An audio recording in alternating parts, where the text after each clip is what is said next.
Hey, it's Kelly with RV Wholesalers. Today I'm going to do a walkthrough video on a Winnebago Micro Minnie 2106DS. You can see this one is in the gray exterior. Does have the power awning with the LED light strip there. Two outside speakers. Right here you're going to have an exhaust vent for your range. Your freshwater fills here. So anytime you're at a campground, they don't necessarily have water hookup at the site. You'll pull into the dump station right before you pull into the campground, stick the garden hose in here, turn that on. Once it starts pouring out, then you know it's full, and then you'll utilize your water pump inside the coach to pressurize the system, okay? So anytime you're hooked up to water, you don't need to use your pump and you don't need to fill that tank. So the only time you're going to use your pump is if you're running off your freshwater tank. Over here you have a receptacle, TV hookup on the outside, and there's a backer location if you want to mount a bracket for an outside television. Also right here is the back side of your refrigerator. You're never really going to need to get in here. You just always want to make sure that this hose is just sticking out a little bit so any moisture can drip out of there. This is the exhaust for your furnace. So anytime you turn your furnace on, because it's not going to produce hot air right away, if you want to make sure it's working, just put your hand close to this. That'll be blowing hot air immediately. The water heater here, this is a pressure release valve. First thing you're going to want to do after you get it out of storage, after it's been winterized, is pull that valve up like that, turn your pump on or hook it up to city water, let that fill up first. Once it starts pouring water out of here, you can close it, then you can go ahead and light it, and the switches are on the inside. You just want to make sure that that's full before you light it. Then the drain plug's right there for winterization purposes. Okay, double axle for more stability there. Get a nice big pass-through storage.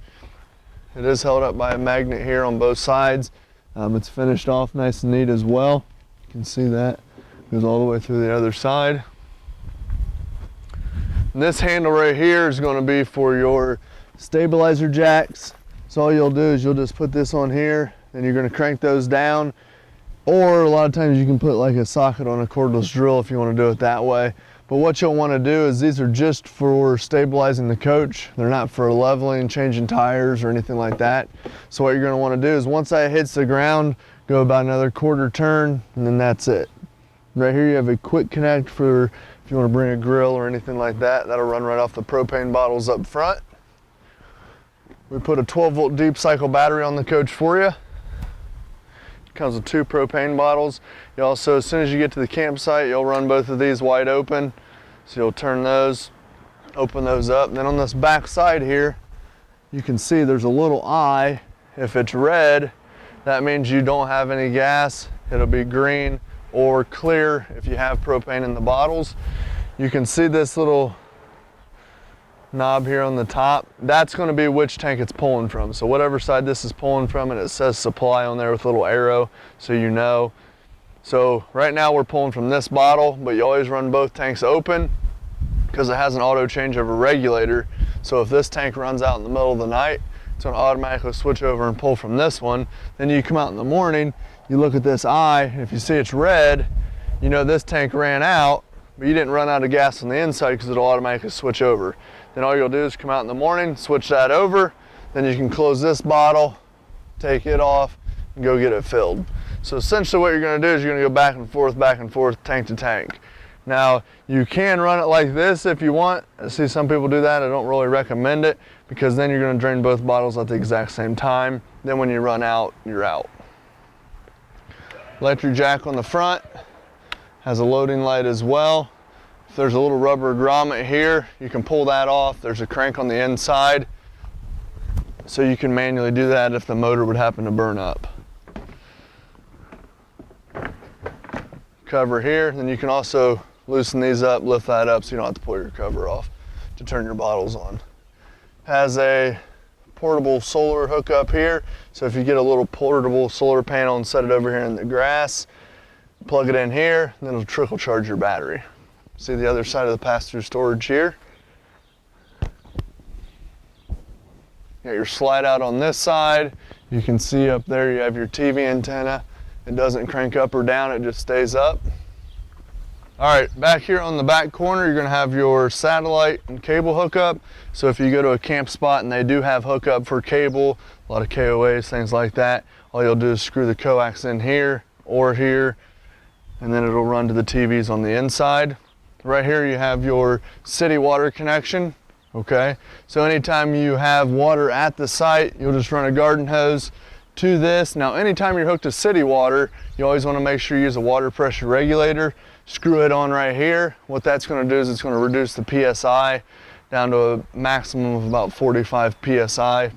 That way you don't burst your lines. Outside shower, unlock that, hot and cold in there with a nice spray nozzle. Right down in here, you're gonna have your black tank flush, okay? So when you go to, after you've been camping, you pull up, you wanna empty your sewer tank, all you're gonna do is hook a sewer hose up to this. Right down here, you're gonna have a black valve and a gray valve. The black's gonna be for your black tank, which is just your toilet.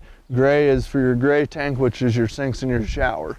So you'll hook up the sewer hose, run the other end into the hole, come over here, pull the black valve first, let it run through 10 seconds or so. Then you'll come here while that's still open, hook the hose up to here, and then turn that on. That's gonna rinse out the inside of the black tank, rinse out your sewer hose somewhat. Shut this water off, close your black valve, then pull your gray, and that'll finish rinsing out your hose. And when you're done, shut that one as well, take the hose off. And a lot of times people will store their hose in the bumper. Right back here you have your 30 amp hookup. The power cord comes with the coach. There is a light on top, which will show you that you're getting power from the supply. There's also a little plastic nut here. You just unthread that, pull it off, put the hose in the compartment. Full size spare. Has a rear ladder on the back so you can get up there and do maintenance, check your seals, that type of thing. Full walk-on roof for maintenance there as well. All right, so then right down here, if you're running off your freshwater tank, you're gonna see a little valve right there. Whenever you're done camping, just turn that little valve, and then what that's gonna do is drain your freshwater tank. That way when you're pulling, you're not actually pulling all that water weight. All right, we'll go ahead and check out the inside. All right, so right inside the door here, you can see there's a little door here. You power up these. This will run your slide out. So you just power it on, run the button in, hold it down, run it out, to run it out. And then the awning, so powered it on, run the awning in. Now when you run it out, you want to make sure as soon as you see that flap start to go down and you see the tube there, that's when you stop, because you can actually overextend it and you don't want to do that. And you run it in. Once it hits the side of the coach, you'll know it's all the way in. You always want to let that kind of dry out too. If it was raining while you were camping, then shut the power off. You have an outside light, inside light here. And then right down here you have your monitor panel. So the battery is fully charged. Now your battery is going to trickle charge anytime you are plugged into power or into your tow vehicle. Freshwater tank, black and gray. Water pumps here. Now it is an on-demand pump. So if you're running off your freshwater tank, you just turn your pump on and leave it on. Then when you come over here and turn the faucet on, then the pump will kick on. Shut the faucet off, the pump will kick off. Water heater on gas, water heater on electric, okay?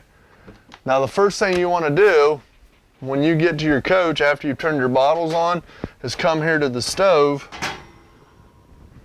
turn these 3 burners on high, use your sparker knob, light those up, let those burn for about 10 seconds.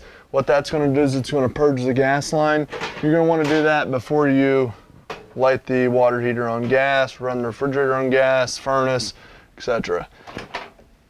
Microwave works off 110 just like at home. Light there, exhaust fan. Anytime you're using your cooktop, use the fan. Stainless steel double basin 50/50 sink. Has a remote here for the fan in the bathroom, and you can set that for temperatures as well. If it opens or closes, if it reaches a certain temperature, you can do that. Countertop extension here. Now over here you have the Murphy bed. So you have a Jackknife Sofa here. All you're going to do is lift up on the bottom. This will lay flat. You come up here, unstrap this. And you're just going to pull down, and the bed lays flat. Okay? I would probably travel with it down. That way you don't have to worry about the stress on this strap holding it up if you're hitting bumps and things like that. Up here you have a smoke detector, carbon monoxide. You have another vent here. You just turn the knob, allow fresh air to come in. You have the night shades here. This is for the TV antenna, so you're just going to turn this till you can pick up local stations, things like that. Okay? LP detector right down there. Now you do have a resettable GFI here, and they are running in series, so if you're plugged into another outlet and it's not working in the coach, make sure this isn't tripped. Fire extinguisher down there. It also has a curtain that'll run across here to give you some privacy in the bedroom. Starter kit's there. Now on the slide out, you're going to have another Jackknife Sofa. Works the same way. Just lift up on the bottom, lay it down flat. Now the tabletop is right behind here. You'll store that back there, and that'll sit right out in front. AM, FM, CD, DVD, has Bluetooth capabilities, the whole 9 yards. Then right back here, you're going to have your thermostat, which is going to work just like at home basically. Go to mode, you can go to AC, furnace, set the temperatures, and you can run just a fan if you would like. Inside speakers as well. Television. Right down here is going to be your furnace. Right behind here is your 110 breakers here, 12 volt fuses here. They're labeled here and here. Then you can hear that fan. I don't know if you can hear it in the video, but the converter is in behind here, which converts 110 down to 12 volt. That's what that fan is, just keeping that converter cool. Refrigerator here, so on and off there. Push it in to turn it on. Auto, what that is going to search for 110 first. If it can't find 110, it'll automatically switch over to gas. If you know you're going to be running on gas, like you're traveling down the road, or your place where you're camping doesn't have power, just pop that button out and run it on gas. Automatically ignites, the whole 9 yards. Freezer on top, just push in there. Nice and cold. Refrigerator on the bottom.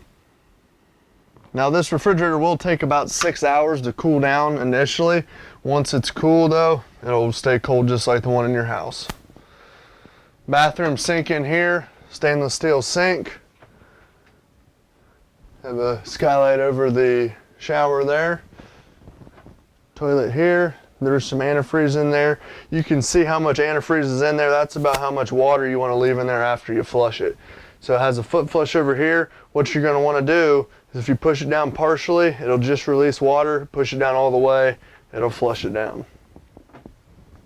Another outlet there. Plenty of storage here as well. The AC is ducted throughout the ceiling, and the heat will just come right there. If you have any questions at all, don't hesitate to give us a call, 877-877-4494. Thanks a lot.